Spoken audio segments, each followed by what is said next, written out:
Good evening and welcome to Newsmaker Live. It is a pleasure to be in your company, and we want to thank you very much for joining us for this very special program.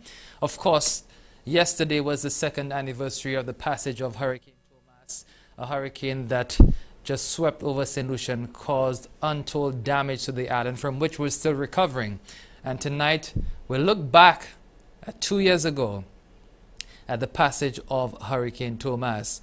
One of the worst natural disasters in our history, and we want to look at where we are right now, what's still left to be done, and what sort of precautions as a nation we take since we have experienced such a devastation. Joining me this evening, it is my pleasure to introduce to you the Director of the National Emergency Management Organization, Ms. Dawn French, and also Timothy James, my colleague at Wasco. He's a senior distribution technician. Wasco did a heck of a job getting the water back after Tomas, and we'll talk about what they did following the storm and what is still left to be done in the water sector. So welcome, ladies and gentlemen, and it's a pleasure to have you on Newsmaker Live this evening as we look back at Hurricane Tomas. Already 2 years has passed since that storm. Yes, good evening to your viewers, both TV and internet. Good evening to all viewers, TV and internet. Let's start at where we are right now. Hurricane Tomas, St. Lucians for the first time took a hurricane. I wouldn't say a natural disaster because we still seem to consider our natural disaster hurricanes. But before we'll get warnings that hurricanes are approaching, and because by God's good graces they divert to the north most times, say, oh, nothing will happen to us, it will just turn up north again. But this time Tomas came along a straight path and it hit us.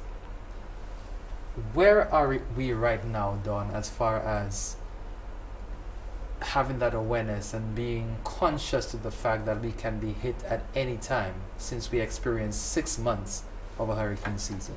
I think if you had asked me that question last week, I'd give you a very different answer. But in light of the 24-hour coverage on CNN for Hurricane Sandy, I think the consciousness of persons, not just in St. Lucia, but I suppose in the Caribbean at large, has sharpened when you see what a hurricane, and remind us in some of the islands what a hurricane can do. You've had Ike in the Turks and Caicos, you've had Ivan in Grenada, Gilbert, David, Alan. So those of us who have gone through hurricanes, all the famous names. Notice his men, eh? No, that wasn't Sandy is... Trust you, trust you. They're catching up for some reason. That I think, so our focus has sharpened a bit this week because of what we see unfolding on our TV screens. But by and large, persons who take disaster management seriously, and disaster management not in terms of when you think of government, but just what you do at home, how you walk the streets, how you drive your vehicle, will always take these precautions. And there's some of us who are always happy-go-lucky, who, as you say, thank God is a St. Lucian, and we'll just continue. And these are the ones we try desperately to convert on programs like these. Now, Tim, I mean, from a Wasco standpoint, of course, the projection initially following the passage of Tomas was 3 to 6 months before water could be restored. Wasco miraculously, and because God is a solution, he intervened and allowed Wasco to restore the water. The first residents to receive water following the storm around 2 weeks, which was quite remarkable. I mean, it's a long time since that has happened. Where is Wasco right now? Well, actually, Wasco, we still, especially our rural systems, we're still battling with the effects from Tomas. Only Canaries and Greece we have restored. We actually built a new intake in Canaries because, as you know, Canaries, the intake was completely destroyed. And so with the assistance of the Trinidad government, who provided a lot of the pipes to us, we reran all the pipes and then constructed a new intake. So Canaries is back to normal. Greece, again, in Greece we did new, but most of the other rural systems is still very vulnerable. and we don't need a heavy shower to remind us of the effects of Hurricane Thomas. Now, we have, as Don said, a reminder right now.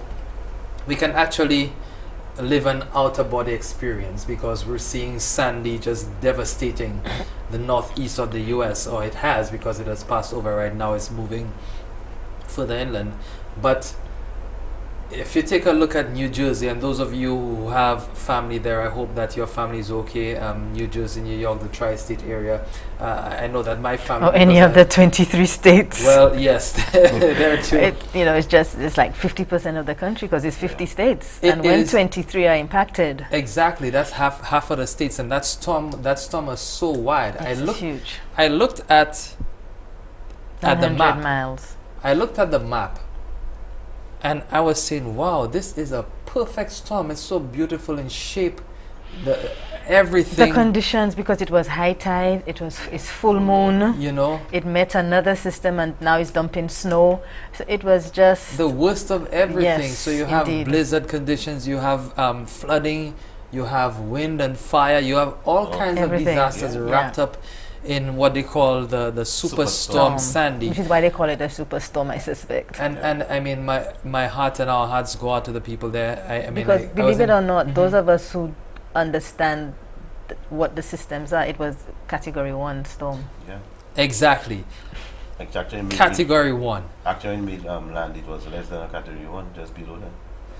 That's amazing. But that so is based on wind speed. Yeah. Yes, you can imagine if this thing were Category 2 or 3, or it came with rain, because I was speaking to my people in New York and they were saying that the lucky thing about it for them is that there was not a lot of rain.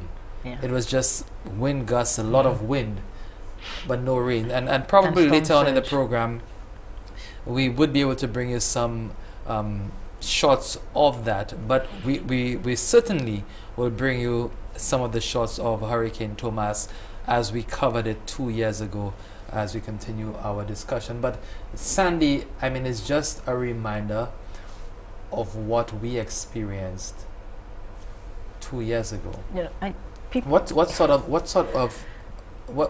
What sort of comparison can you draw between the two? Well, a number of people, as they meet me, have been saying, boy, Miss French, you know, we look at this thing and we say, if it was St. Lucia, what would have happened? And I always tell people, regardless of the richness or the poorness of a nation, when you have a storm like this come through, the infrastructure buckles.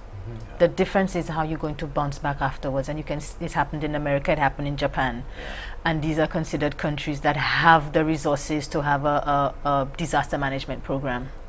If it was St. Lucia, we would have been flattened the same way. The difference is how would we now rally as a people to come back and to build back.